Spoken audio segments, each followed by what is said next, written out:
We will start with a very quick revision of what we have seen in the last session. So, पिछले lecture में we have defined, if you remember, we have defined in the last lecture what is relative permittivity and what is dielectric constant. तो last lecture में हमने relative permittivity and डायरेक्ट्रिक constant define किया था. तो if you remember, ये relative permittivity या फिर डायरेक्ट्रिक constant, इसका कॉन्सेप्ट कहाँ से आता है? तो first of all we have 2 point charges. हमारे पास 2 पॉइंट चार्जेस थे, Q1 and Q2, and these 2 point charges are separated by a distance r. These 2 point charges are separated by some small distance r. ये charge है Q1, ये charge है Q2. When these two charges are kept in a medium, तो ये दोनों charges they are kept in some medium. Some medium, ये medium कुछ भी हो सकता है. It can be water, it can be kerosene, it can be paraffin oil, it can be mica sheet, etc., etc. तो जब दो point charges they are kept in some surrounding medium, the force between these two charges F medium is equal to 1/4 pi epsilon Q1 Q2 by r square. तो इसको हमने बोला था equation number 1. Epsilon is known as absolute permittivity of medium. क्योंकि हमको पता है जब चार्जेस को एक मीडियम में रखते हो तो वो मीडियम फोर्स को अफेक्ट करता है, वो फोर्स को डिक्रीज करता है. तो फोर्स को कितना डिक्रीज करता है, that is given by this constant that is called as absolute permittivity of the medium. Similarly अगर हमारे पास वही दो चार्जेस है, same two charges kept at the same distance, but this time the surrounding medium is vacuum. So surrounding में there is nothing, free space या फिर vacuum. So in this case, force between the two charges in vacuum is given by 1/4 pi epsilon 0 Q1 Q2 by r square. Equation number 2. फिर हमने equation number 2 को equation number 1 से divide किया था. तो divide equation number 2 by equation number 1. What we will get is F vacuum upon F medium equal to 1/4 pi epsilon 0 Q1 Q2 upon r square upon 1/4 pi epsilon Q1 Q2 upon r square. Q1 Q2 r square cancel हो जाएगा, 4 pi भी cancel हो जाएगा. Numerator का denominator आता है denominator में, denominator का डिनोमिनेटर जाता है न्यूमरेटर में. तो ये जो रेशो है force between two charges in vacuum to that of force between two charges in medium, ये आता है एप्सिलॉन अपॉन एप्सिलॉन 0. एप्सिलॉन 0 को हम बोलते हैं परमिटिविटी ऑफ फ्री स्पेस और वैक्यूम, और एप्सिलॉन को बोलते हैं एब्सोल्यूट परमिटिविटी ऑफ मीडियम. इन दोनों के रेशो को हम बोलते हैं epsilon r, where epsilon r is relative permittivity of medium. So relative permittivity of medium is defined as the ratio of absolute permittivity of medium to that of permittivity of free space. इसी को हम बोलते हैं dielectric constant K, right. तो dielectric constant या फिर relative permittivity को define करना है तो you can define it in 2 different ways. Relative permittivity or dielectric constant is the ratio of absolute permittivity of medium to that of permittivity of free space, or it is a ratio of force between two charges in vacuum to that of force between same two charges kept at same distance but in medium. तो यहाँ से हमको what we get from this equation is, यहाँ से हमको मिलेगा F vacuum by F medium equal to K. मतलब force between two same charges at same distance is force in vacuum upon K. ये हमको बताता है कि वैक्यूम में फोर्स सबसे ज्यादा है, बाकी किसी भी मीडियम में फोर्स कम हो जाएगा. कितना कम होगा, डिवाइडेड बाय डाइलेक्ट्रिक कांस्टेंट. मैंने एग्जांपल दिया था वाटर का, अगर याद होगा. डाइलेक्ट्रिक कांस्टेंट फॉर वाटर कितना आता है, 80. तो अगर दो चार्जेस हमने वाटर में रख दिए तो force in water, medium is water, is equal to force in vacuum upon dielectric constant of water is 80. मतलब force in vacuum is 80 times of force in water. Force in water is 1/80 times of force in vacuum. तो दो charges में maximum force कब होगा? कब होगा? when they are kept in vacuum. बाकी किसी भी मीडियम में रखोगे तो force decreases. If you keep charges in any other medium except for vacuum, the force decreases. Force कम हो जाएगा, कितने से कम होगा? It will reduce by a value known as dielectric constant. इसके बाद हमने डिफाइन किया था what is 1 coulomb of charge. मैं वापस बताऊंगा 1 कूलम ऑफ चार्ज और हम उसको प्रॉपर्ली डिफाइन करेंगे. डेफिनेशन इंपॉर्टेंट है.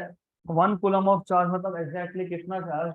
तो we will first define definition of 1 coulomb.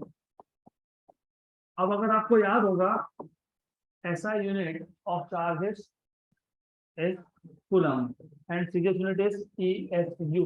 तो ये कूलम नाम कहाँ से आया? ये कूलम नाम इसके लिए आया क्योंकि हम 1 कूलम को डिफाइन करते हैं बेस्ड ऑन कूलम्स लॉ. तो definition of 1 coulomb from Coulomb's law. From Coulomb's law. तो सबसे पहले कूलम्स लॉ यूज करके अगर आपको 1 कूलम चार्ज डिफाइन करना है तो पता होना चाहिए, क्या पता होना चाहिए? What is Coulomb's law. तो if we have 2 charges, we know that अगर हमारे पास 2 चार्जेस है, we know that for 2 charges, for 2 point charges Q1 and Q2, for 2 point charges Q1 and Q2 separated by distance r, separated by distance r in vacuum, electrostatic force is given by the force between them is कितना है force दोनों में? अगर हमारे पास 2 charges है, कौन से 2 चार्जेस है? Q1 Q2. डिस्टेंस कितना है? r. किसमें है? वैक्यूम में. तो फोर्स क्या आएगा? 1/4 pi epsilon 0 Q1 Q2 by r square. Correct.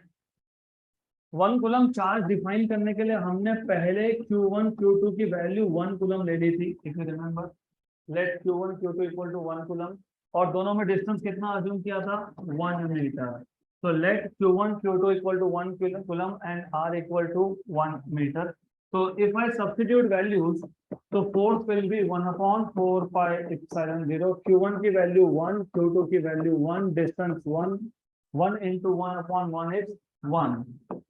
और मैंने आपको बोला था कि चेक करके आना एप्सिलॉन 0 की वैल्यू कितनी है. तो मैं 6.85 बोल रहा था, but it is 8.85 into 10 power -12.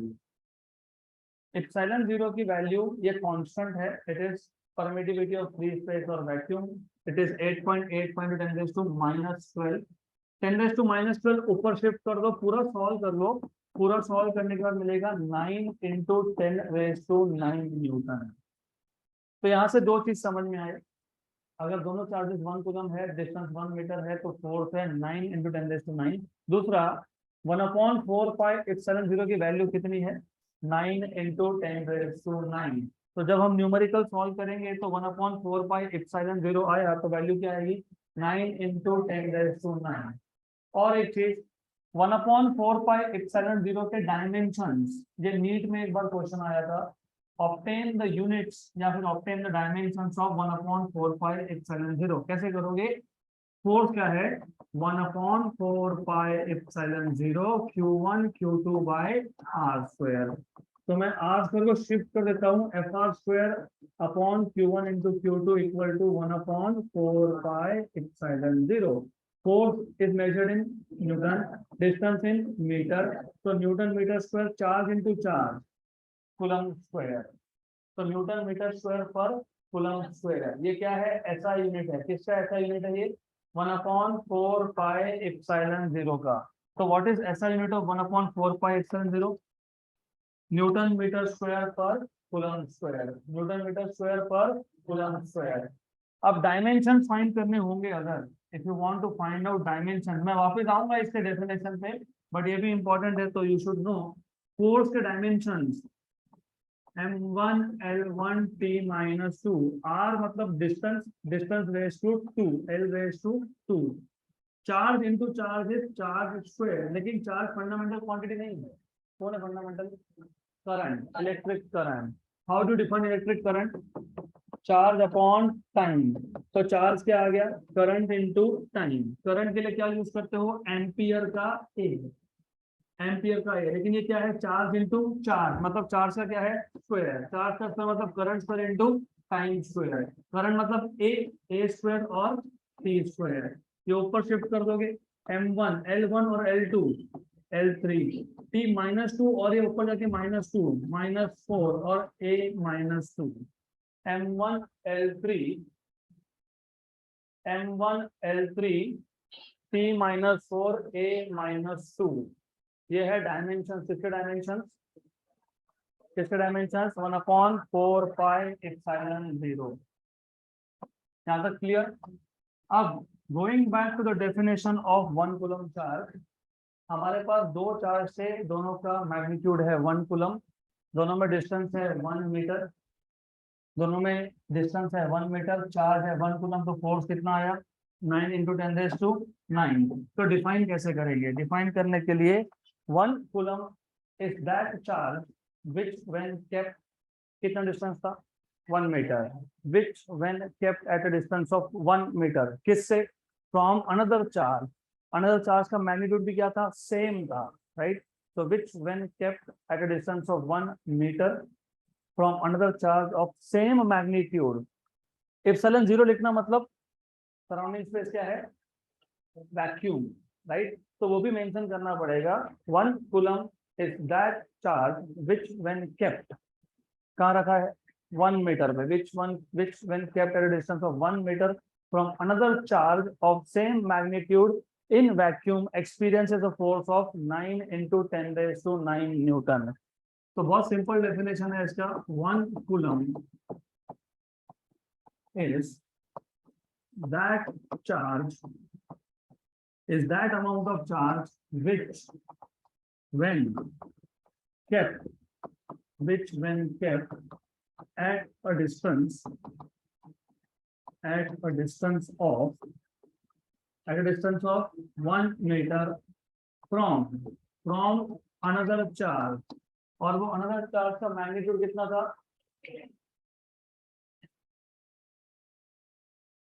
Quick,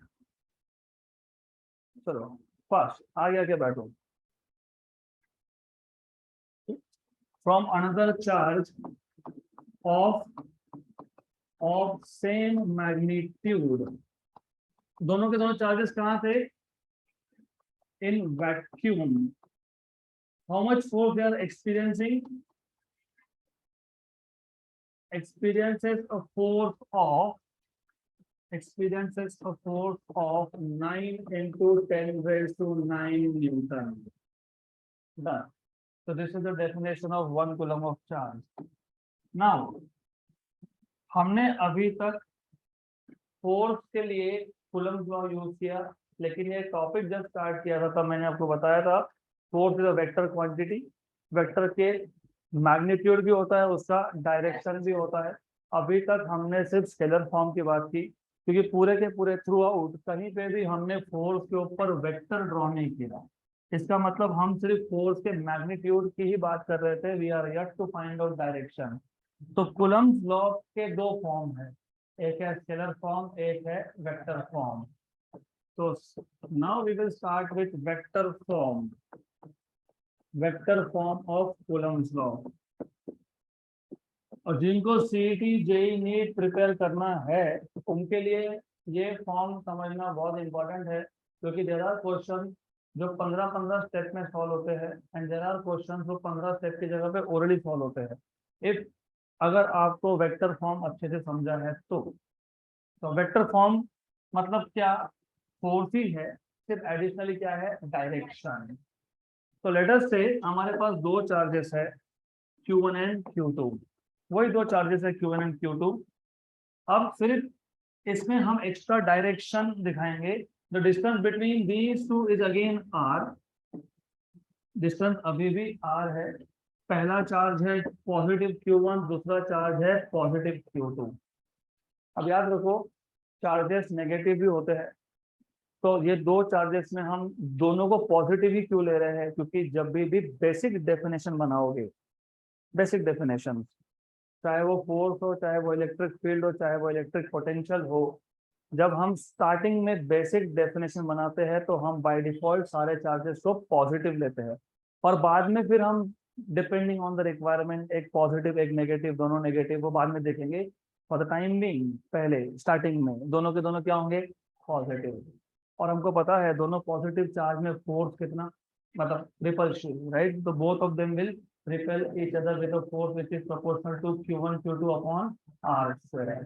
अब यहाँ पे हमारे पास दो चार्जेस है, पहला चार्ज दूसरे पे फोर्स एक्सर्ट करेगा, तो दूसरा भी पहले पे फोर्स एक्सर्ट करेगा, राइट? तो force charge number 1 exerts force on 2 and charge number 2 also exerts force on charge number 1।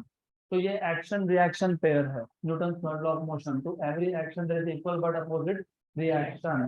तो आज हम प्रूव भी करेंगे कि जो न्यूटन थर्ड लॉ था दैट इज करेक्ट। और हमेशा याद रखना फोर्स कभी भी सिंगुलर होता ही नहीं है, it is always in the form of couple, होता ही नहीं है। फॉर एग्जाम्पल आप बेंच पे बैठे हो, आपका जो वेट है वो बेंच पे एक्शन है, बेंच आप पे लगाता है रिएक्शन, इसको आप बोलते हो नॉर्मल रिएक्शन, राइट? तो एक्शन था वेट और बेंच ने जो लगाया वो था नॉर्मल रिएक्शन, और ये दोनों क्या है, बैलेंस है। अगर ऐसा नहीं होता, सपोज एक्शन ज्यादा है और रिएक्शन कम है, तो बेंच बेंड हो जाएगा and you will fall down. अगर बेंच ने ज्यादा रिएक्शन कर दिया तो you will be thrown up, right? तो remember when you are sitting on bench there is action, your weight is action, और बेंच ने जो लगाया वो है रिएक्शन। ये हर एक केस में ट्रू है, it is true in every case. यहाँ पे एक सपोज एक बॉटल है which is kept on this table, weight of this bottle is action and the table exerts reaction. तो यहाँ पे भी अगर दो चार्जेस है, अगर पहला चार्ज दूसरे पे फोर्स एक्सर्ट कर रहा है तो दूसरा भी पहले पे फोर्स एक्सर्ट करता है। तो यहाँ पे नोटेशन बिकम्स रियली इंपॉर्टेंट, क्योंकि दो फोर्सेस की बात होगी। तो नोटेशन याद रखना, जब आप ऐसा लिखोगे F21 मतलब फोर्स ऑन 2, फोर्स कौन एक्सपीरियंस कर रहा है, 2, कौन लगा रहा है, 1। तो F21 मतलब force acting on 2 due to charge 1। तो फोर्स एक्टिंग ऑन कौन सा charge, Q2, due to which charge, Q1, due to Q1। Force acting on charge Q2 due to charge Q1, इसका नोटेशन क्या है, F21। जो पहले लिखा, पहले कौन सा नंबर लिखा, 2, मतलब ये चार्ज फोर्स एक्सपीरियंस कर रहा है, और फोर्स लगा कौन रहा है, कौन लगा रहा है, 1। तो F21 मतलब force is acting on 2 due to 1 according to scalar form। What is force? 1/4 pi epsilon 0 Q1 Q2 by R square।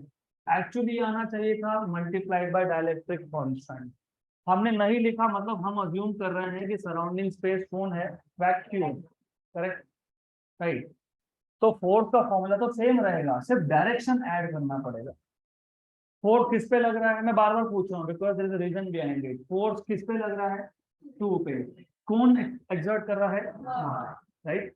तो force is experience by 2 but it is exerted by 1। दोनों कौन से टाइप के charges थे, positive. तो force कौन सा होगा, रिपल्सिव। इसका मतलब चार्ज नंबर 1 फोर्स लगा रहा है, वो चार्ज नंबर 2 को पुश करेगा, क्या करेगा, पुश, धक्का देगा, जा I don't like you go, right? कौन किसको धक्का देगा, कौन कौन फोर्स लगा रहा है, 1, किस पे लगा रहा है, 2 पे। तो पुश कौन कर रहा है, किसको कर रहा है, तो डायरेक्शन क्या है, डायरेक्शन क्या है, 1 से 2। तो फोर्स का डायरेक्शन क्या हो गया, 1 से 2। तो force on 2 to 1, force acting on charge 2 due to 1 is directed from 1 to 2, is directed from 1 to 2। आपको यूनिट वेक्टर है, unit vector, unit vectors are vectors with magnitude 1 but a direction। तो यहाँ पे मैं इसको लिख सकता हूँ R12 cap. R12 cap is a unit vector from charge number 1 to charge number 2, correct. तो फिर यहाँ पे क्या लिखोगे, यहाँ लिखोगे R12 कैप। अभी तक हम मैग्नीट्यूड की बात कर रहे थे, अभी डायरेक्शन भी ऐड कर दिया। अगर राइट हैंड साइड वेक्टर है तो लेफ्ट हैंड साइड क्या होना चाहिए, वेक्टर। तो आ गया vector, force on 2 due to 1 is from 1 to 2। तो यहाँ पे अगर 2 1 है तो यहाँ पे उल्टा है, यहाँ पे क्या है 1 2, करेक्ट। रिमेंबर, जो लेटर पहले लिखा वो फोर्स एक्सपीरियंस कर रहा है, जो लेटर मतलब नंबर, जो नंबर बाद में लिखा वो फोर्स एक्सर्ट कर रहा है। तो force on 2 due to 1 is from 1 to 2, मतलब 1 से लेके 2, मतलब कौन सा डायरेक्शन, R12 कैप। ये आ गया आपका फोर्स ऑन 2 ड्यू टू 1। लेकिन अगर चार्ज नंबर 1 चार्ज नंबर 2 पे फोर्स एक्सर्ट करता है तो उल्टा भी होता है, मतलब force acting on Q1 due to Q2। तो बाकी सब सेम, मतलब सिर्फ नोटेशन चेंज होगा। Force acting on 1 due to 2, 1 2 is equal to 1/4 pi epsilon 0 Q1 Q2 by R²। Force कौन एक्सपीरियंस कर रहा है, 1। कौन लगा रहा है, 2। पहले कौन एक्सपीरियंस कर रहा था, 2। कौन लगा रहा था, 1। फोर्स क्या था, रिपल्सिव। रिपल्सिव मतलब push, I don't like you, go away, जा यहाँ से, भाग। ये बोलेगा अच्छा ठीक है तू भी भाग, right. This is how you remember, ये याद रखने का टेक्निक होता है।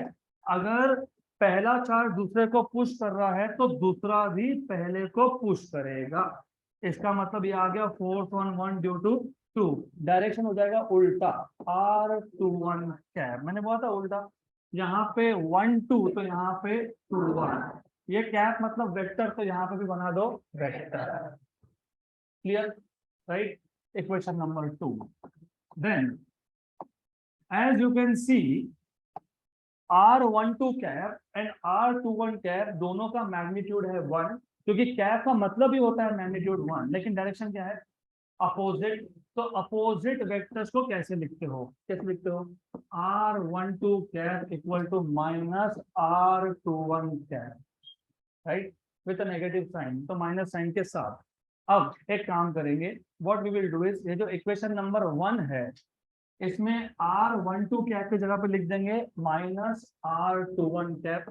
तो substitute equation number 3, substitute equation number 3 in equation number 1।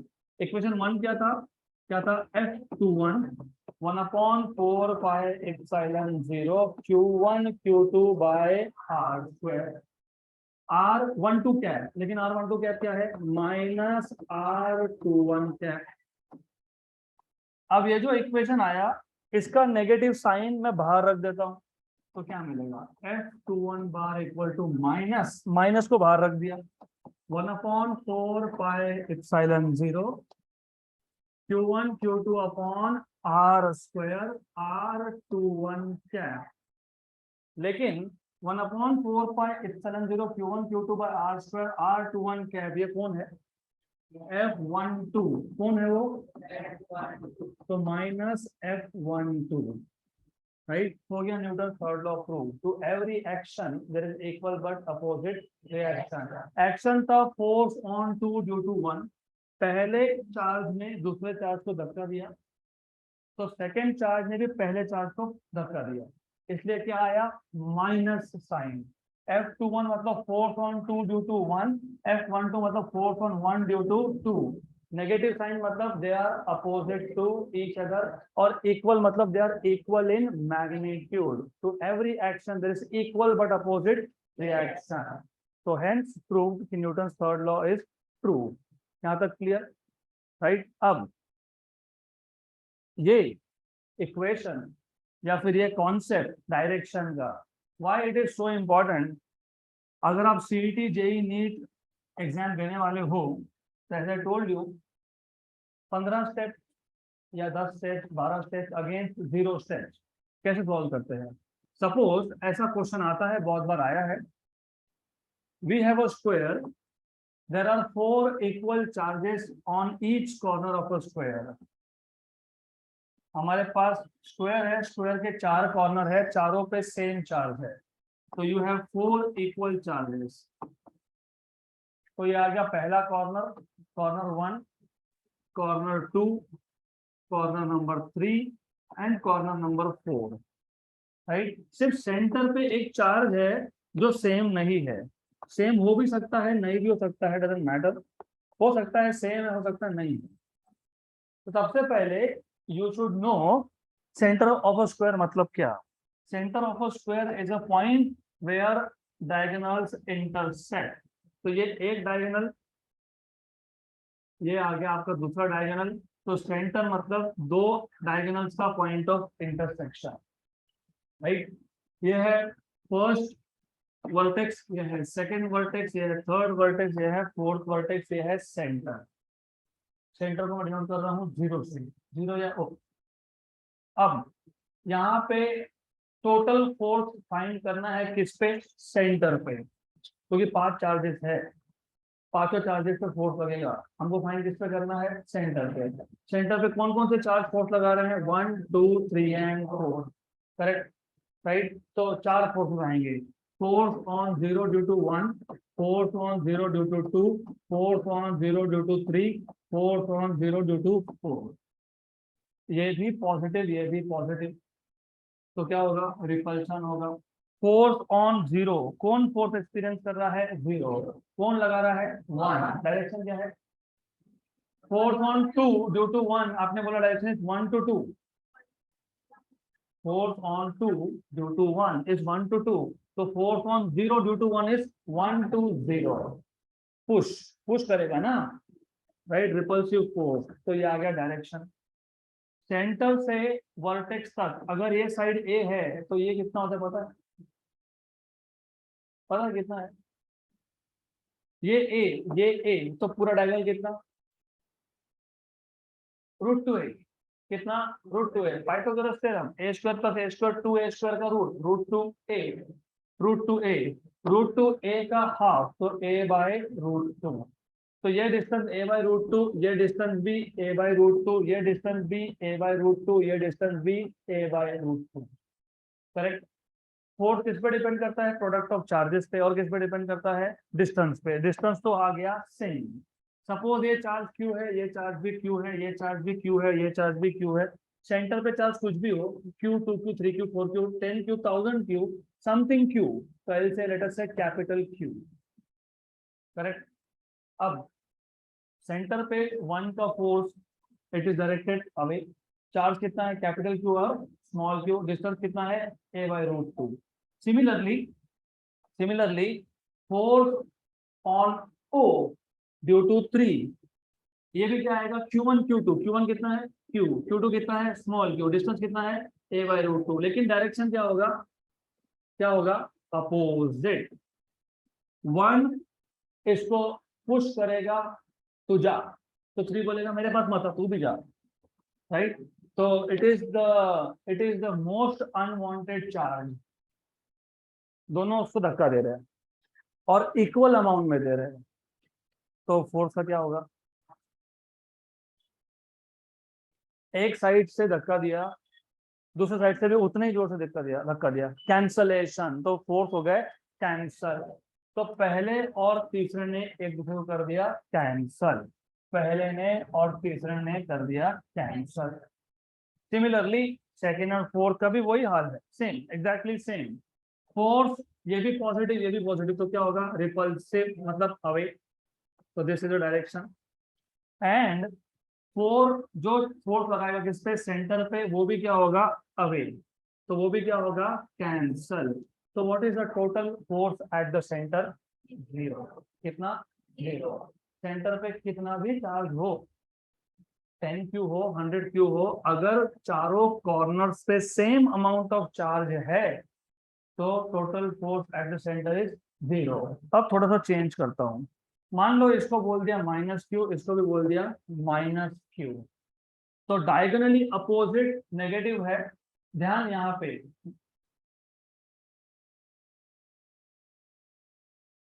Diagonally opposite negative charges है और दूसरा डायगोनली अपोजिट पॉजिटिव चार्जेस है, तो ये दोनों नेगेटिव है, ये दोनों पॉजिटिव है। तो सिर्फ डिफरेंस इतना होगा, ये सेंटर में पॉजिटिव, ये नेगेटिव, रिपल्सिव की जगह पे क्या बन जाएगा, अट्रैक्टिव। क्या बनेगा, अट्रैक्टिव। तो फोर्स का डायरेक्शन होगा चेंज।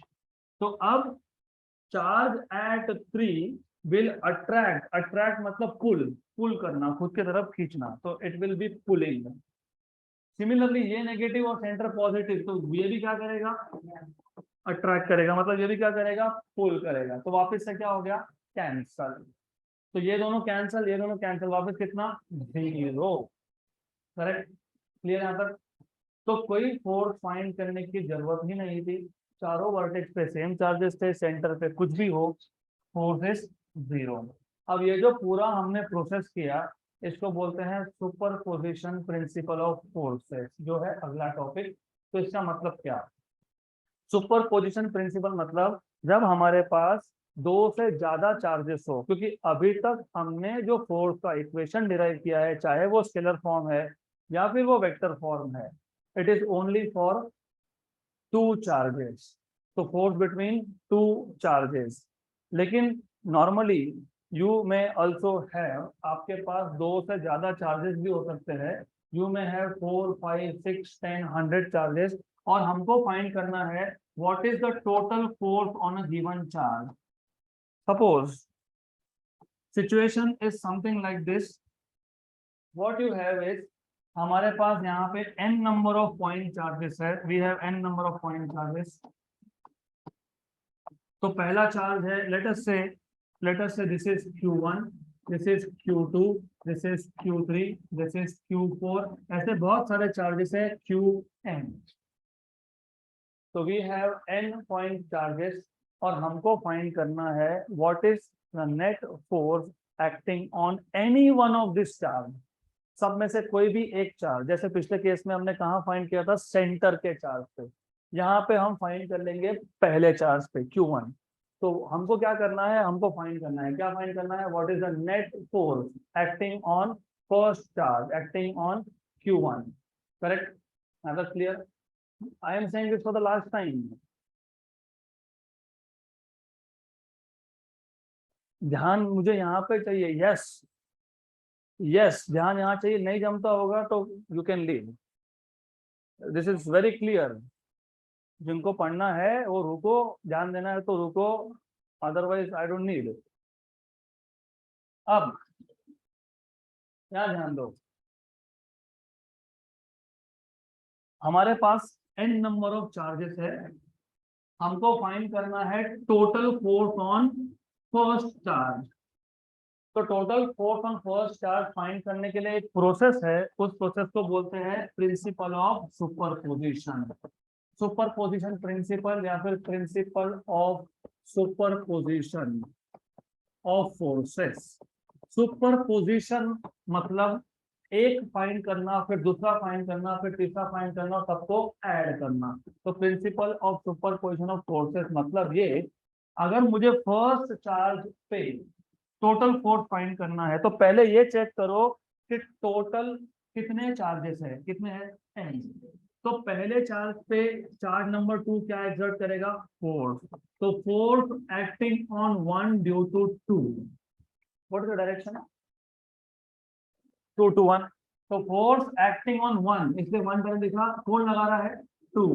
तो 1 2 मतलब फोर्स का डायरेक्शन होगा 2 से 1, तो ये आ गया डायरेक्शन F12 बार। लेकिन यहाँ पे सिर्फ सेकेंड चार्ज था क्या, थर्ड भी था, तो थर्ड भी क्या करेगा, फोर्स एक्सर्ट करेगा, किस पे करेगा, 1 पे करेगा।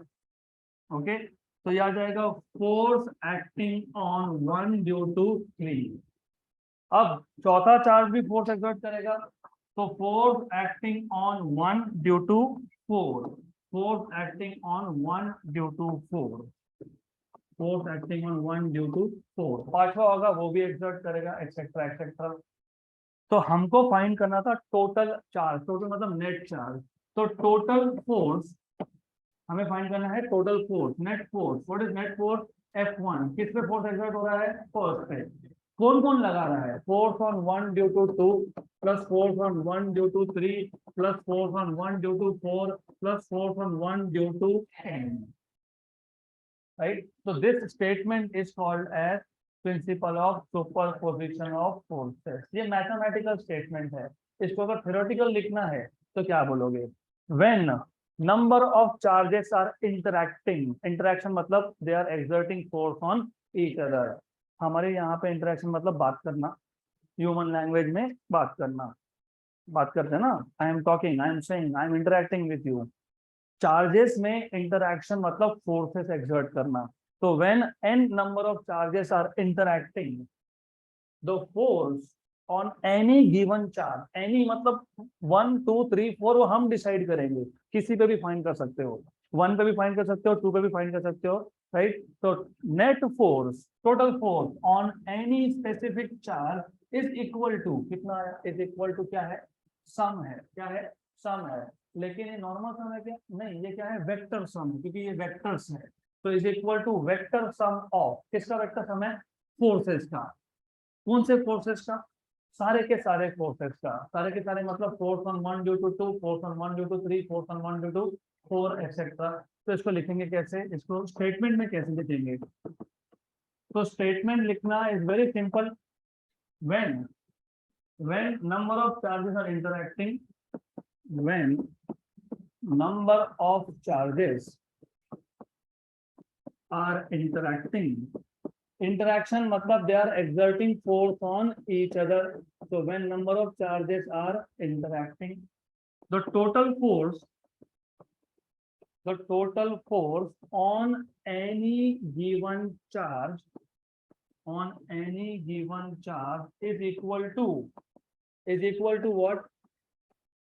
Is equal to vector sum of, मैं इसको वापस विड्रॉ कर दूंगा, is equal to vector sum. Vector sum नहीं लिखा तो इसका मतलब आप डायरेक्शन कंसीडर नहीं कर रहे हो, तो आंसर गलत आएगा, क्योंकि यहाँ पे आंसर 0 सिर्फ डायरेक्शन के लिए आया था.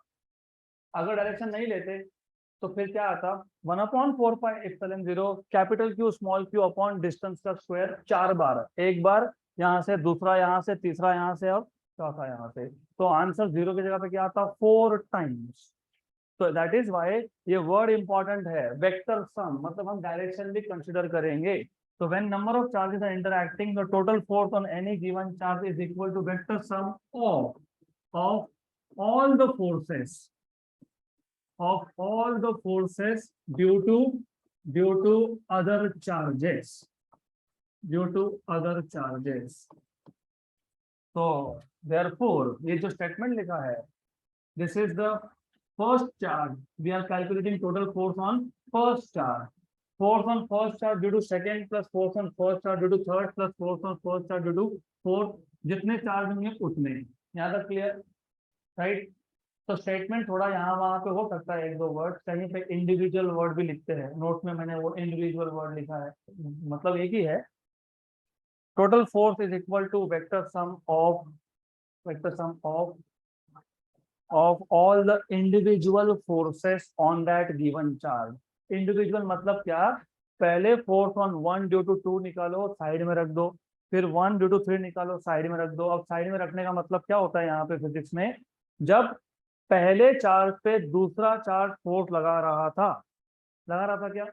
यस. तो बाकी सारे चार्जेस को निग्लेक्ट करना है. इसका मतलब सिंपल लैंग्वेज में ये होता है, अगर मुझे Q1 पे टोटल फोर्स कैलकुलेट करना है, ये चार्ज है Q1, ये चार्ज है Q2, तो सबसे पहले मैं force on 1 due to 2 calculate कर लूंगा. This is force on 1 due to 2. उसके बाद जब मैं force on 1 due to 2 calculate कर रहा था, तब मैंने बाकी सारे चार्जेस को निग्लेक्ट किया, एज इफ वो वहां पे है ही नहीं.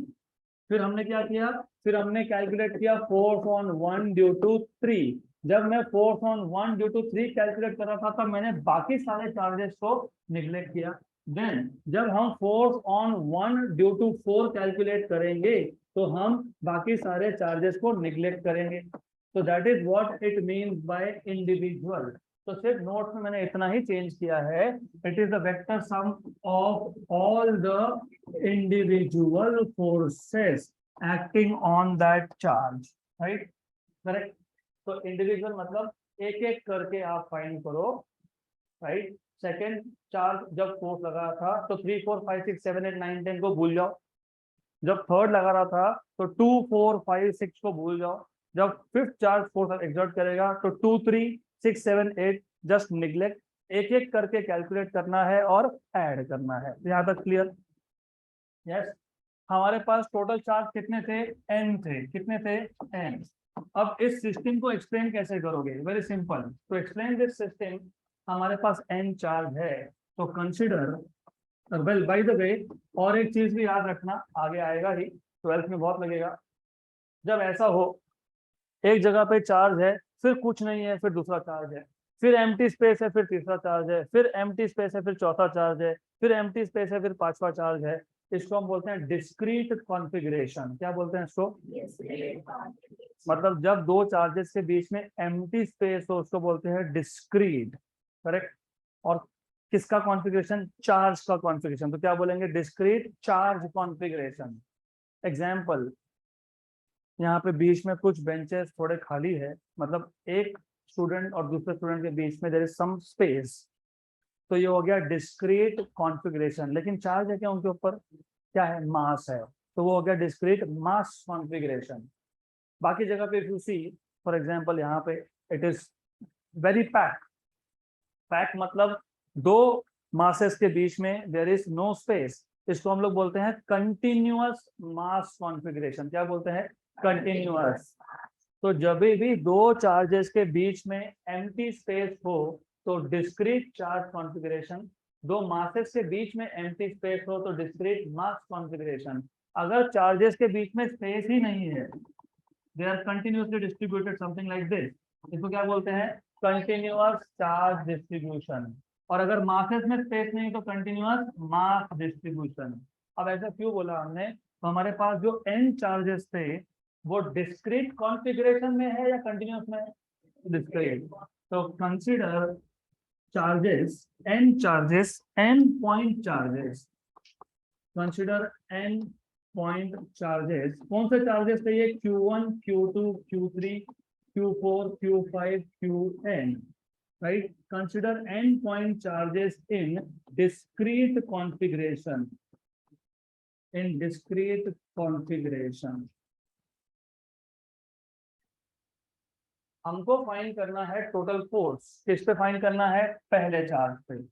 तो the total force acting on any specific charge. कौन सा स्पेसिफिक चार्ज? 1। आप 2 भी निकाल सकते हो, 3 भी निकाल सकते हो, 4 भी ले सकते हो। तो let F1 bar be the total force, is the total force किस पे? Acting on charge 1। Acting on charge 1, charge में मतलब Q1। तो टोटल फोर्स फाइंड करने के लिए हम लोग क्या करने वाले हैं? क्या करेंगे? Sum, right, correct. Therefore F1 bar is F12 plus F13 plus F14, जितने चार्जेस होंगे उतने F1n। अब ये F12 F13 F14 क्या है वो भी बता दो। Where F12 bar is force on Q1 due to Q2. F13 is force on Q1 due to Q3. Similarly, F1n is force on Q1 due to Qn. Equation number 1। यहाँ तक clear? अब question ये है, ये तो एक statement मिल गया, F1 is F12 plus F13 plus F14 plus F1n। लेकिन F12 F13 F14 कहाँ से फाइंड करोगे? कहाँ से फाइंड करोगे? इसलिए तो पहले हमने कूलम्स लॉ देखा ना। तो कूलम्स लॉ के according F12 is 1/4 pi epsilon 0 Q1 Q2 by R square R21 cash. लेकिन यहाँ पे हमने सिर्फ R स्क्वायर लिखा था। क्यों? क्योंकि दो ही चार्जेस थे। तो जब दो चार्जेस थे तो एक ही डिस्टेंस आएगा, दो चार्जेस में एक ही डिस्टेंस होता है ना, लेकिन यहाँ पे बहुत सारे चार्जेस है, देयर आर मेनी चार्जेस। तो डिस्टेंस को मैं बोलूंगा R12, मतलब डिस्टेंस बिटवीन 1 एंड 2। 1 एंड 3 में R13, R13। 1 और 4 में R14, 1 और n में R1n। ये जो F1, F2, F12, F13, F14 है, this is given by Coulomb law, where ये जो F12, F13, F14, F1n, these are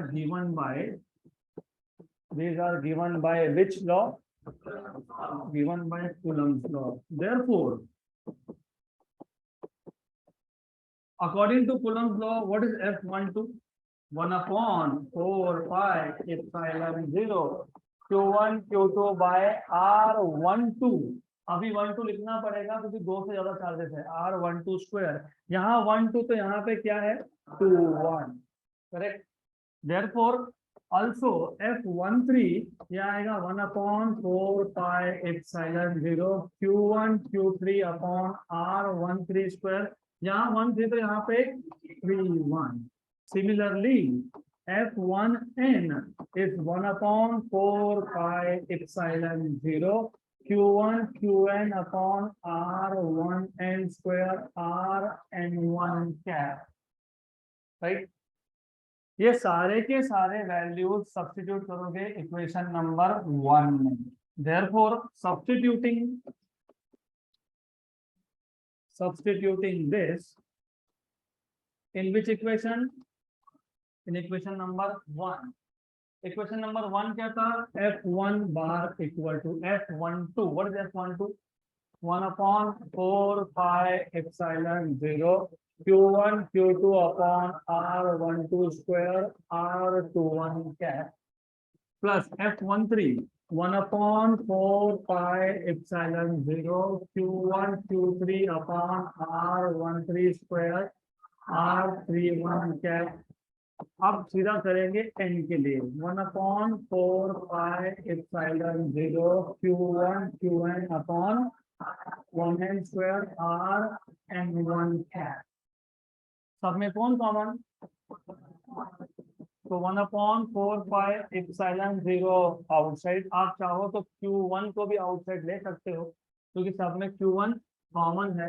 if you want you can take out common, नहीं तो ठीक है Q1 Q2 upon R12 square R21 cap, Q1 Q3 upon R13 square R31 cap plus plus plus up to Q1 Qn upon R1n square Rn1 cap.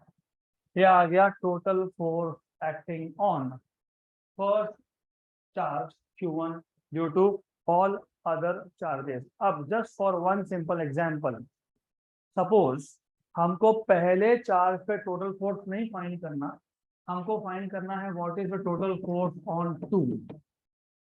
तो दो को छोड़ के, क्योंकि खुद चार्ज खुद पे कभी फोर्स एक्सर्ट नहीं करता। कभी सुना है क्या मेरा मास मुझ पे ही ग्रेविटी एक्सर्ट कर रहा है? और आप पे कर सकता है यस, और खुद पे कर सकता है नो। तो similarly any charge can never exert force on itself. इसलिए अगर आप फोर्स ऑन 2 ड्यू फाइंड कर रहे हो तो यहाँ पे आएगा force on 2 due to 1 plus force on 2 due to 3 plus force on 2 due to 4 up to force on 2 due to 10, right. कल किसकी बजने वाली है? और 3 एडमिशन मैंने कल निकाले, चौथा आपका भी निकलेगा, but as I told you ऐसा तो नहीं जाने दूंगा मैं। जो डिस्टर्ब कर रहे हैं, जिस तरीके से तुम डिस्टर्ब कर रहे हो क्लास को, जो पीछे बेंच बजा रहा है, पहले आपकी बजेगी और बजेगी। अभी I am telling you again and last time, इसके बाद नो टॉलरेंस नो मर्सी। वापस आज के बाद पीछे से बेंच बजने की आवाज आई, क्लास रुकेगा, वहां पे आऊंगा, पहले फटके दूंगा, और ये रिकॉर्डिंग में जाने दे रहा हूँ जानबूझ के। जो ऑनलाइन देखेंगे उनको भी समझ में आ जाएगा, और फटके देखे इधर के इधर से निकालूंगा। अभी भी डेयरिंग है और सच में डेयरिंग है, तो मैं यहाँ लिखता हूँ तब क्यों करते हो? करो। तो अब देखेंगे फिर किसमें कितना डेयरिंग है। नहीं पढ़ना है तो जाओ बाहर टाइम पास करो, फालतू के लिए इधर आ जाते हो अननेसेसरली। जिनको नहीं पढ़ना है ना, जस्ट लीव।